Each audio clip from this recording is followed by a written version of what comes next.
உங்கள் ஷெஃப் பேகம். இன்றைக்கி நான் சூப்பர் மார்க்கெட் போனேன். அப்போது இந்த முருங்கைக்கீரை என் கண்ணில் பட்டுச்சு. ஓகே, பக்கத்தில் வாழைப்பூவும் என் கண்ணில் பட்டுச்சு. ரெண்டையும் வச்சு இன்றைக்கி பொரியல் பண்ணலான்னு ஒரு ஐடியா வந்துச்சு. அதை எப்படி பண்ண போகிறாங்கிறது உங்களுக்கு காட்டுறேன். ஆரம்பிக்கலாங்களா? இப்போ நான் முருங்கைக்கீரையை ஒன்றா உருவி க்ளீன் பண்ணிக்கலாம்.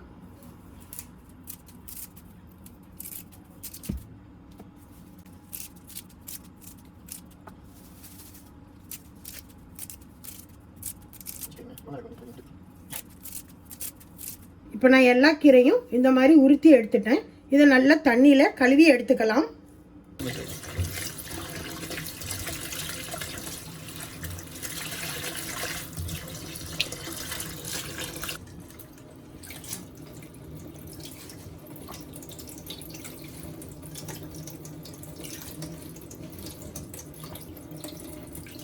இது நல்லா கழுகி தண்ணியெல்லாம் வடிவு மட்டும் இதை கொஞ்சம் எடுத்து வச்சுருக்கேன். இப்போ வாழைப்பூயும் நம்ம க்ளீன் பண்ணிடலாம்.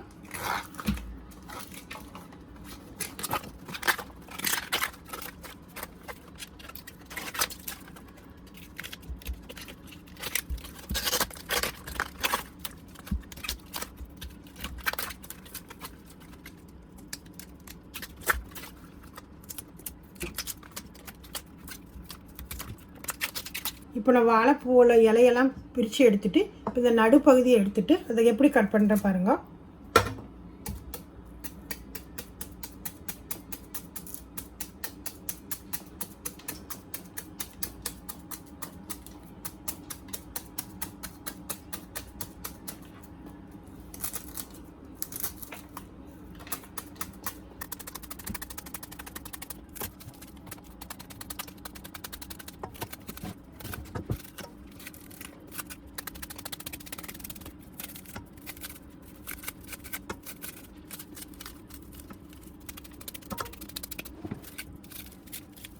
இப்போ நான் வாழைப்பூலாம் பொடிசாக நறுக்கி எடுத்து வச்சுருக்கேன். இதையும் தண்ணியில் நல்லா கழுகிக்கலாம். இப்போ வாழைப்பூயை நல்லா கழுவி இந்த மாதிரி அரிப்பில் எடுத்து வச்சுருக்கேன். இப்போ முதல்ல 2 விழுது பூண்டை நான் இடித்து வச்சுக்கிறேன். 1 டேபிள் ஸ்பூன் ஜீரகம், அதையும் இந்த மாதிரி இடித்து எடுத்துக்கலாம். 1/2 டேபிள் ஸ்பூன் மிளகு, அதையும் இடித்து எடுத்துக்கலாம். இப்போ பொரியல் பண்ணலாம். அதுக்கு அடுப்பை பற்றி சட்டி காஞ்சதுக்கப்புறம் அதில் 2 டேபிள் ஸ்பூன் எண்ணெய் ஊற்றிக்கலாம். இப்போ எண்ணெய் காஞ்ச உடனே இதில் 4 காஞ்ச மிளகாயும் போடுறேன். இப்போ வத்தல் நல்லா காஞ்சிட்டு அதுக்கப்புறம் நறுக்கி வச்சுருந்த ஒரு வெங்காயத்தையும் இது கூட சேர்க்கலாம். இப்போ கொஞ்சமாக உப்பு சேர்த்துக்கிறேன். இப்போ நான் இடித்து வச்ச பூண்டு, மிளகு, ஜீரகம் எல்லாத்தையுமே இது கூட போட்டாச்சு.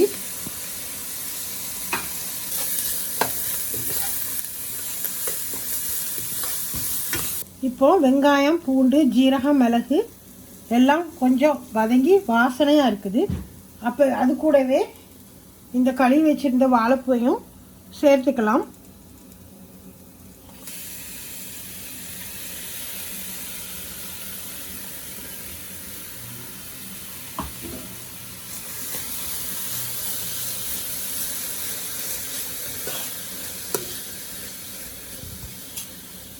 இப்போ வாழைப்பூ போட்டு 5 நிமிஷம் கழித்து இப்போ கழுவி வச்சுருந்த கீரையும் இது கூடயே போட்டுக்கிறேன்.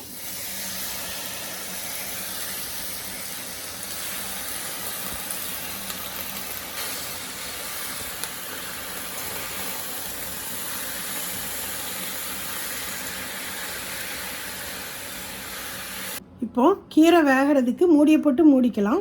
ஒரு 15 நிமிஷம் ஆகும். இதுக்கு நம்ம கேஸை மீடியம் ஹீட்டில் வச்சுக்கலாம். இப்போ 15 நிமிஷம் ஆயிடுச்சு. திறந்து பார்க்கலாம்.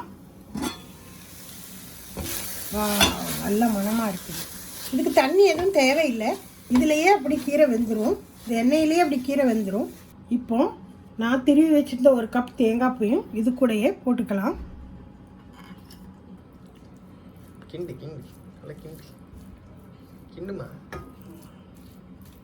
இப்போ தேங்காய் பூ போட்டோன்னா வாசனை ரொம்ப நல்லா இருக்குது. ஒரு அருமையான பொரியல் ரெடி. ஒரு அருமையான டேஸ்டான பொரியல் ரெடி. இதை சாதத்துலேயும் வச்சு சாப்பிட்லாம். இந்த மாதிரி சாஃப்டான ரொட்டியிலே வச்சு சாப்பிட்லாம். இது வரைக்கும் இந்த வீடியோ பார்த்த அனைவருக்கும் ரொம்ப தேங்க்ஸ். இது பிடிச்சிருந்தா லைக் பண்ணுங்கள், சப்ஸ்கிரைப் பண்ணுங்கள்.